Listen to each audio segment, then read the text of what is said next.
Hello, and welcome to the Grow Places podcast, where we explore the virtuous circle of people, growth, and place. Brought to you by Grow Places and hosted by our founder, Tom Larsson. Nick, thank you for being very patient with me while I've been setting up the camera equipment, which is quite apt for maybe some of the discussion we're going to have today. Pleasure. Been through it many times myself. Exactly. So a bit of context for the listener. Why don't you just introduce yourself? So I'm Nick Worley. I'm a partner at Fletcher Priest Architects. I've been here 14 years. Yeah. And you are also I'm also a photographer, which I've been doing for a similar amount of time, actually. Probably a bit longer than I've been at the practice. My photography career started when I was in the Northeast. So before I moved down to London, I was working in Newcastle, a different practice. And it was during my time in the Northeast that I started to explore and get more interested in photography. That's where it all started, that side hustle. And since then, it's been my weekend career. So have you always been a sort of a visual person then, a visual learner, or is that? I think so. But it really was through the camera that started. So at university, when I was 18, 19, my mum bought me, back in those days there were no digital cameras, so my mum bought me a film camera because we had a study trip to Egypt. And it was after that trip, I was just experimenting and didn't really understand what I was doing with this device, with this thing. So I was experimenting, and when I got back and looked at the images, some of them were I just couldn't believe what was coming out of the camera. They were stunning. And so then I spent most of my 20s deep in sort of forums online. And when I got a digital camera, eventually, you don't have the expense of processing film, you could shoot as many images as you wanted. It was really then that I learned how to properly use a camera. And it just opened a whole host of doors. So I think, through the camera, I've developed a visual sensibility. And then that moved into film, and I was very, very interested in film for a long time. Still am, and still see the benefits of the two different types of medium. Yeah, and how does that sort of circle back into your work in built environment for you then? So, the photography started. I have a huge interest in landscapes, and but kind of non-traditional landscape photography. So typically landscape photography is very sort of wide stuff. You focus on big foreground elements, and then they lead the eye into elements on the horizon. And I think through my architectural education and studying things in elevation and composition of elevation and much flatter two-dimensional exercises, I started to apply that to landscapes. So I was trying to pick out features in the natural world that could be composed together in so very sort of flat telephoto images. So trying to flatten out the natural world, if that makes sense, rather than expose it all in big wide images. And then I started to explore, off the back of the architectural education, photographs of buildings and how these two might come together. And it was when I came to London that I really started mixing with loads of interesting young designers and that needed some photography of their work because they're starting out, and I was still wanting to flex my architectural photography muscle. So we did that together. So, and then that's carried through into, so in the practice here, I sit on I'm part of the communications team. So each partner of the practice here tries to lead a different section of the business. And so, I'm involved in communications, and so like to try and bring some of that sensibility to all the image making that we're doing now in practice. Yeah, amazing. So on that theme of communication, then, what do you think we as an industry, and built environment industry, different facets to it, what do you think we are communicating through our kind of work to everyday people who are on the streets using our buildings, using our spaces? And how do you think that maybe influences some of your work? It's a good question. I think there's lots of different facets to it. So if you take sort of property imagery, for example, I think we try and communicate how a place feels or might feel. There's a sort of the might and the does, isn't there? There's all the stuff beforehand. There's all the image making in the visualizations that we do, and how do we try and communicate a sense of place through an architectural visualization or an animation, and then once that place is delivered, how are those places actually used, and how do they feel, and do they fit the vision? So that's very interesting, actually. If I get commissioned to go and shoot a building, comparing what you're able to capture on the day that you're there living in the real world and compare that to what was imagined during the design process, or what we're trying to communicate to the world is very interesting. So I think we try and be truthful to what places are intended to feel like and do feel like, but that can be challenging because places are so different, actually, and I guess depending on where they are. An interesting example is when you do an architectural shoot, often you'll grab a few people for the practice to come down and model, sort of sit in the space, and you can always tell that these are kind of contrived images because there's people, sitting having nice, polite conversations and things like that. But they're not how buildings are actually used. So if you're able to be in a space and capture them in real life, they're very, very different, less performative, I think, and more real. What we're trying to communicate, I think, honesty and truthfulness, how spaces feel. Yeah. Yeah, no, I agree. And I think that's an interesting challenge for us as an industry, because the perception externally is the kind of classic image of luxury flats with a couple sipping champagne and an Aston Martin parked outside, and that kind of image of daily life that's so detached from actual reality of what people experience. And do you kind of feel like the imagery you're making as a practice and the buildings such as well is kind of moving beyond that? Yeah, I think so. I mean, we try and avoid the champagne. That's about pay. That's what I was kind of talking about with the sort of property world.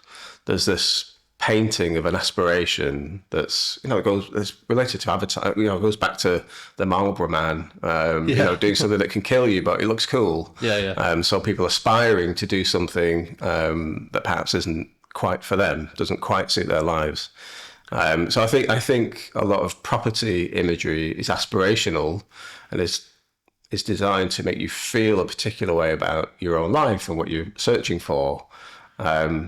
But we're very much more interested in real narratives and real stories about how people might use. For one example, and without having the image, it's kind of a little hard to describe, but we designed a scheme in Victoria. Had a series of glass lenses looking into a lower ground space, and these glass lenses were about getting daylight in. And this development was next to a residential neighbourhood, and these glass lenses were set in a bit of landscaping, bit of grass.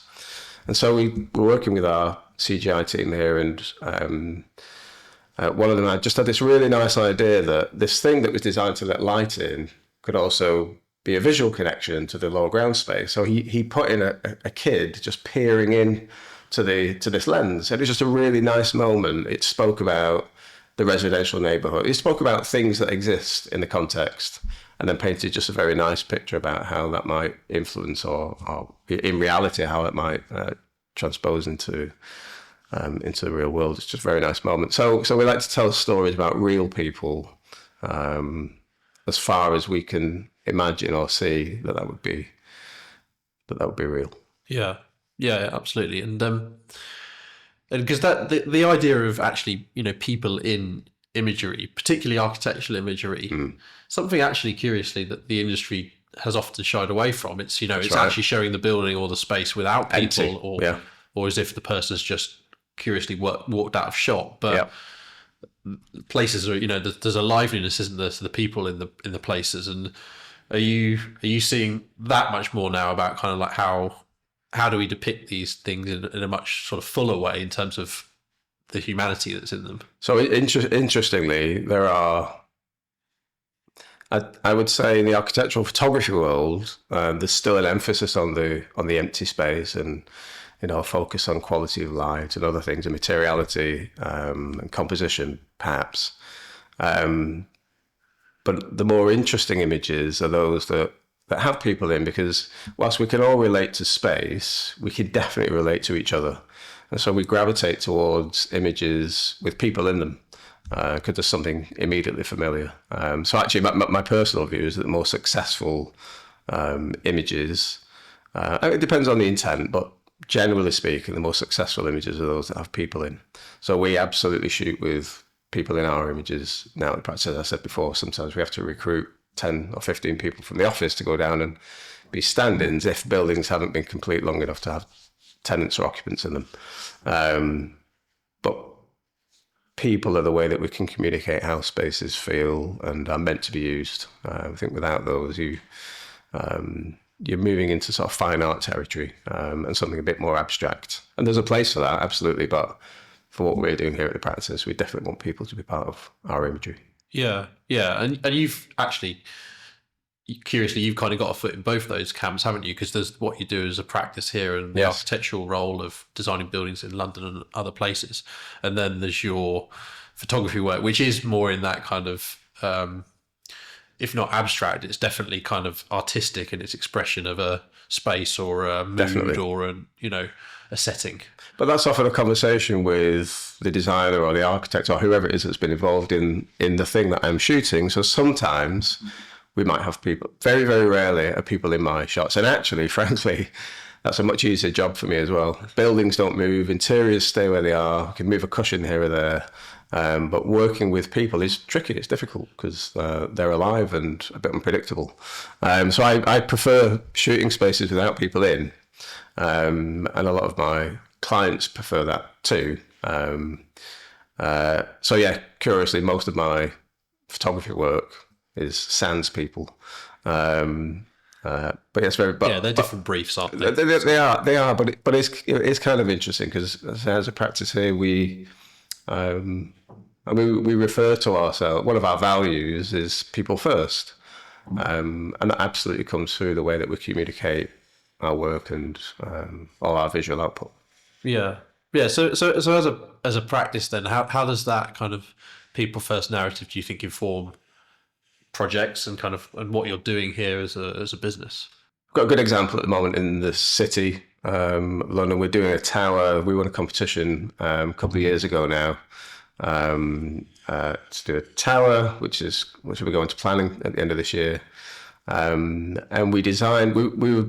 We were very curious about how existing towers in the city meet the ground and the message that gives the ground. So historically, towers would be glass and aluminium, and they'd meet the ground plane with a set of double doors or sliding doors that you didn't feel you could go into, big empty lobbies inside with a couple of security guards standing there. So quite defensive and private, and all for the right reasons, because the occupants valued that level of security. But we wanted to challenge that notion that the buildings couldn't be engaged with, and more that they had a responsibility at the ground plane to speak to people and give something back. So we've engaged with a cultural consultant on this particular tower, so we could really understand what it is that the local community needs. And our client's been very supportive then, and has driven actually the approach to then accommodate a whole series of things at the ground floor that are about what people want. So the character of this building is very, very different at ground. It's very, very open, very welcoming, huge sliding hangar doors. And this is all about thinking about people in the local community first. So yes, there's a tower above that's doing everything it needs to do, but it's the lower levels of this building where we're trying to deliver a linear park over 6 stories, and cultural facilities that can work for both the building and the public, and ways of operating that reference and pick up on the city's destination, city aspiration. So there's lots of things at play, but they're all about people first. Yeah. Yeah, that's a really interesting brief, isn't it? That when you've got an area of London that particularly was, has historically been kind of like business first, hasn't it? To now kind of associating more with, okay, well, what does this actually mean for not just the people who are working within the businesses, but actually, the broader community Definitely nearby. And there's a big lack of cultural facilities in the city, in the centre of the city of London. I think post-COVID, destination city, trying to encourage more visitors and non-traditional city people into the city, so that the city can continue to thrive and grow. This is very much about trying to appeal to all audiences rather than just the sort of core city worker. Yeah, which the traditional buildings would have been accommodating. Yeah, yeah. And what are your experiences maybe from your architectural work, but also from travel of different cities, different places, and what successful examples of that really, kind of whether it's like successful examples of a moment that you're capturing in an image, or whether it's sort of broader in terms of a scheme or a neighbourhood or a place? I remember a number of years ago, I don't know why this just came to my mind, but your question prompted it. Well, it's because your question prompted it. A number of years ago, it was at my previous practice, we were doing a competition in Den Haag in the Netherlands. And we did a site visit, went out for a site visit, and everything was very low scale in this town, or was it a city, not quite sure. And the thing that struck me was the presence of water through this space, through this place. So from every home, there's lots of dikes and lakes and other bits and pieces.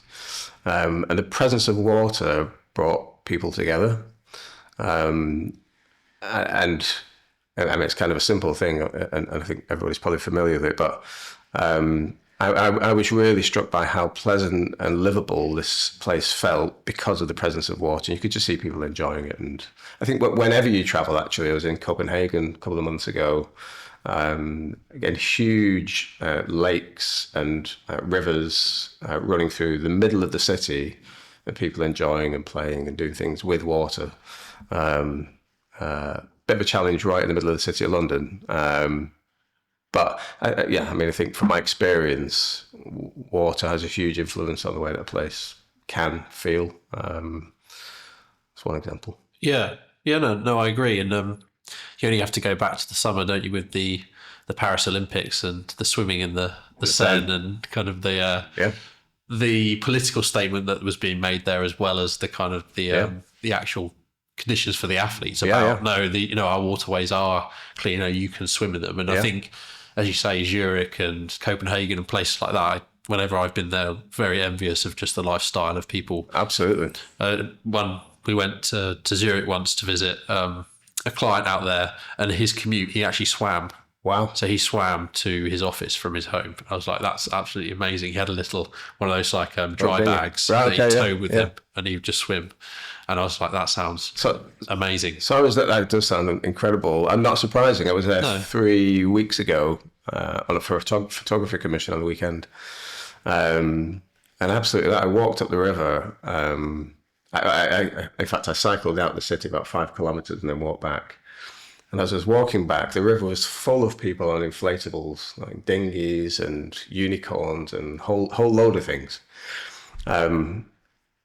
All floating down the river and then getting out and making their way back. And I spotted that the city's installed infrastructure next to the river so that you can inflate. They have pumps and automatic compressed gas so that you can inflate your inflatable and sail down the river and come back. I thought that was an amazing response from the city, recognising that people loved to do this activity around water, and so they install stuff to help that happen. Oh, it's magic.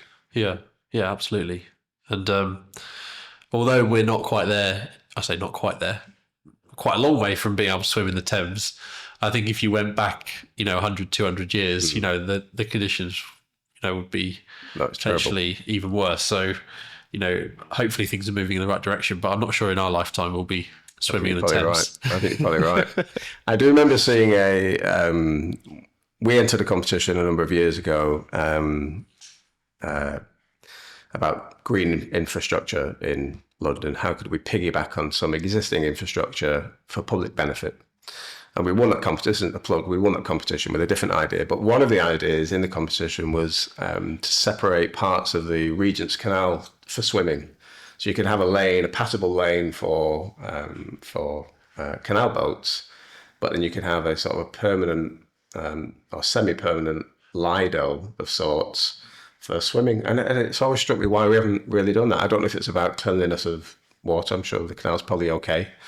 I'm not, well, I suspect the canal's probably okay. I'm not sure. But perhaps there's ways of purifying sections of the canal so they can be used for that sort of leisure purpose. Hopefully we'll see that in our lifetime, yeah. Yeah, no, exactly. And how do you, through what, we're talking about communication earlier, some of these ideas around health, well-being, place that aren't, they're not sort of the first thing that maybe comes to mind for a person on the street when they think about the role of an architect or that, but actually it's so intrinsic, isn't it, to buildings and places that we're shaping, making.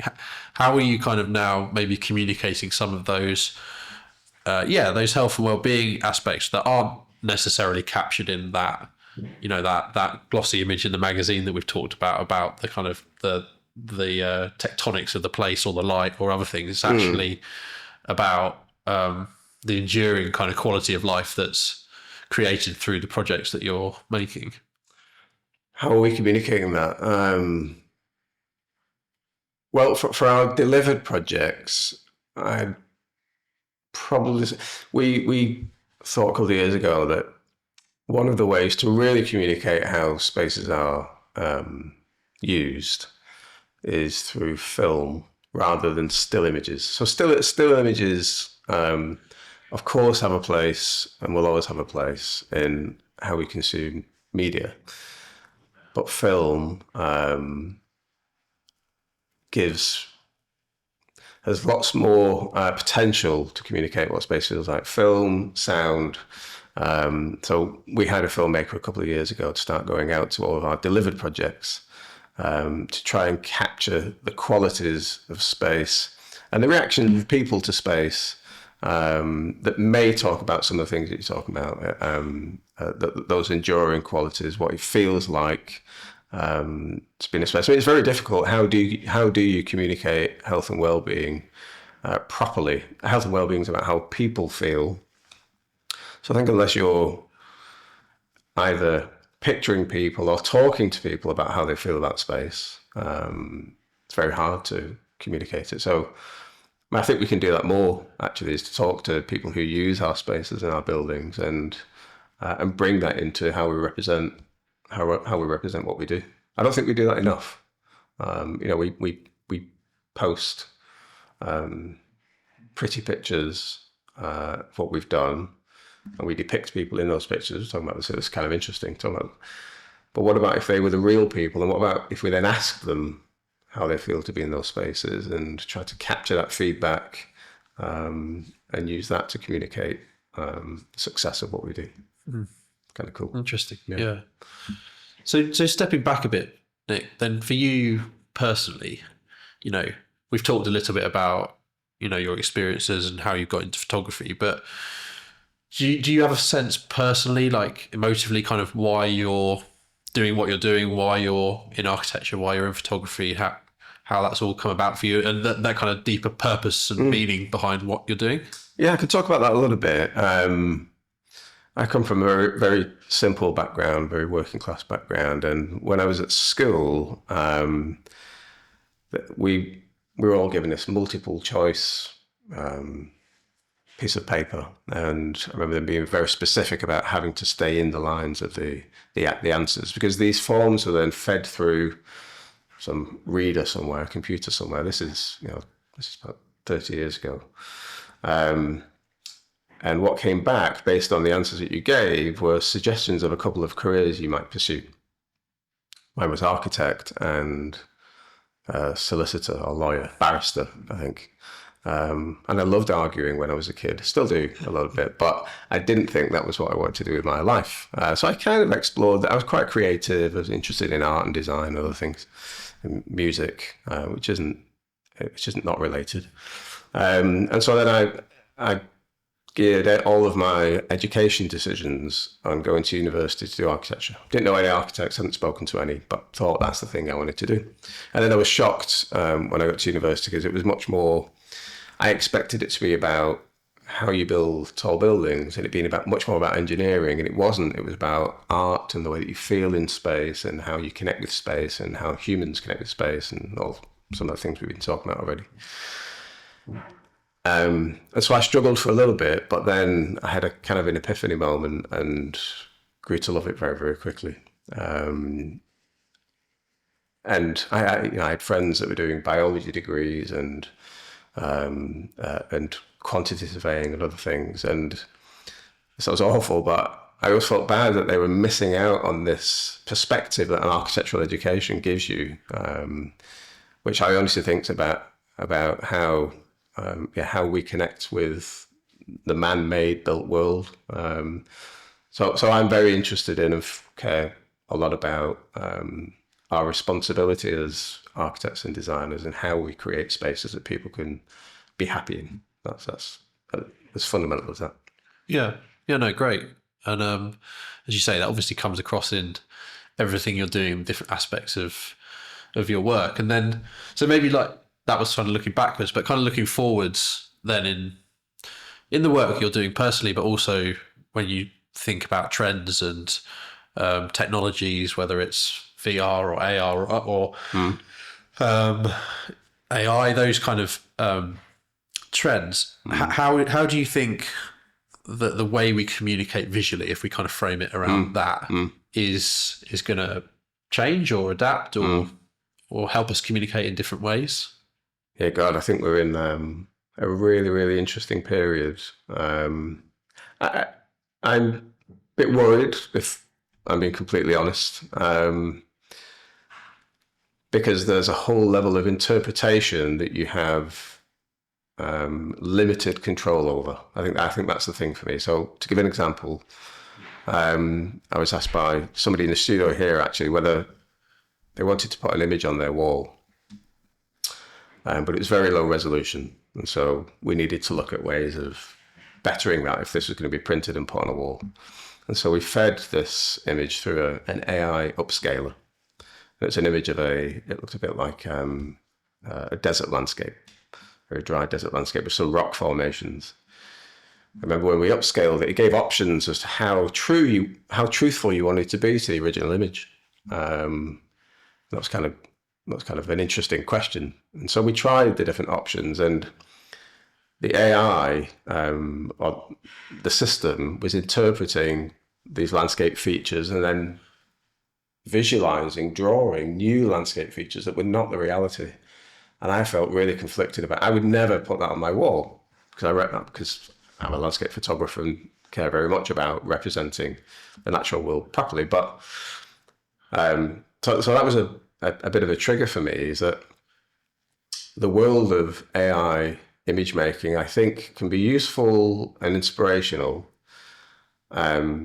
But if you're using those, if you wish to use those images to represent a reality, I think that's where it gets a bit muddy for me. So I can see it as a tool and have used it as a tool, and we are using it as a tool in the office for inspiration. Let's just call it that. But when it comes to actually proposing something, I'd feel very uncomfortable about using that sort of imagery.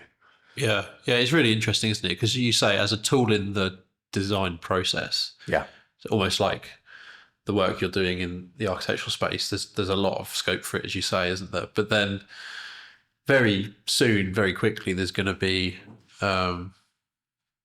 you take a huge amount of care over your photos. Let's say you go on a trip to LA or wherever it might be to take a photo.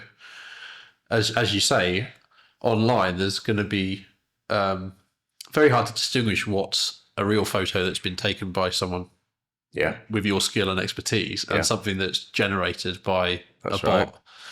And that, as you say, that's happening in text, that's happening in images. It's also happening in designs, isn't it? Yeah. Well, and the pace at which that's all moving at, everybody knows about this, but the pace at which it's all moving at is incredible.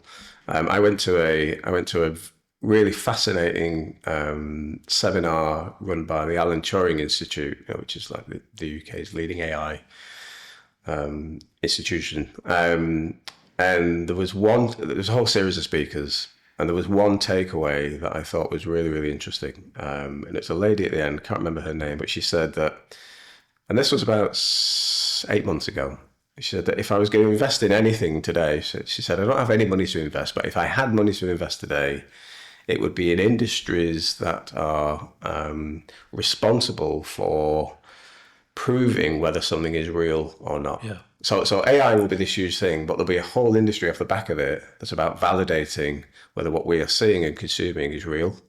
And that was a moment of, I was quite shocked. I think we're going through a whole series of eye-opening moments with AI, and they're coming quickly, and the pace that it's all moving at is kind of scary and staggering. I mean, But as you say, it all goes. Time will tell. Yeah, and it all goes back to, as we sort of discussed today, kind of the element of communication and then trust, and kind of how can you kind of communicate and trust what's being communicated. Exactly. And how does that then build stronger relationships with, in our case, with communities or with brands who are commissioning you as a photographer or whatever. And that is a fundamental thing, I think, that we as a society are going to have to address, and how we deal with that. Yeah. But I suppose thinking about and it goes back to a question very early on that you were asking about, and I talked about the kid looking into the lens. Perhaps AI offers an opportunity to create or illustrate our vision quicker, but it's still just a vision until that becomes reality. So definitely advantages to the tool. But time will tell. Yeah. Jury's out. Exactly. So what's next for you personally then, Nick? Where are you, what are you excited about in the next year or few months, or what's so we've got a few exciting schemes at the office, a few things completing. And I said that this building that me and another partner are co-leading, this tower in the city, we feel will be very different to anything else that's in the city at the moment. So very, very excited about what that might mean for future work. From my sort of side hustle perspective, and you mentioned it earlier about, I use the word travel. That work, interestingly, gets me into, because it's all architectural and interiors, and that gets me into lots and lots of buildings around the world. So in different cultures and locations, I'm able to see the majority of what we do here in the practice is workplace. About 80% of what we do is workplace through interiors, architecture, and urban design. And I get access to workplace projects. I have workplace clients, photography clients around the world. So I'm able to kind of absorb and see trends in different parts of the world, and bring some of those learnings back here to the practice and share those with people here. So I'm excited to do more of that. We also, many years ago, and still do, try and cross typologies. So we were, I think, one of the practices that kind of led or helped to lead this blending of hospitality and workplace. So now when you come to an office building, in inverted commas, it feels much more like a hotel, or friendlier. We're a big part of that. And I get to see through the architecture, through the photography work, other sectors as well, retail and living and other things, that I can bring elements back to the practice. So there's definitely a relationship. People often ask me, do you want to do one or the other? Well, I'd like to continue both because they're mutually beneficial. Excited to see and have access to more projects around the world. Yeah, absolutely. No, that's really, really interesting. And as you say, the real value that we bring as people in this system is really that sort of experience of different things, different aspects of life, different areas, and how you then kind of draw tangents and pull these things together and inform and enrich the different parts of your work and your life. Definitely. So it seems really apt that you are working in these different fields, and really interesting to watch it all develop, really. A number of years ago, we set out to do a piece of research on homes and living. And we just canvassed. We have, I think, 24 nationalities here at the practice. We just canvassed the studio's view on different ways of living. I had people from Sweden talking to us about how things are different in the UK. I had people from all over the world telling us about the ways that they lived in their home countries. And so then we used that and fed that into our residential research to try and suggest different ways that we might start living here that might benefit current economical situations and other things. But they had parallels with how the challenges that people are facing at the moment here. Can we learn from other communities and other ways of living? Absolutely. Good. Yeah, absolutely.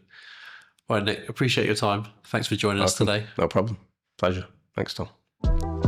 Thank you for listening to the Grow Places podcast. For more information, visit growplaces.com and follow us at We Grow Places across all social channels. See you next time.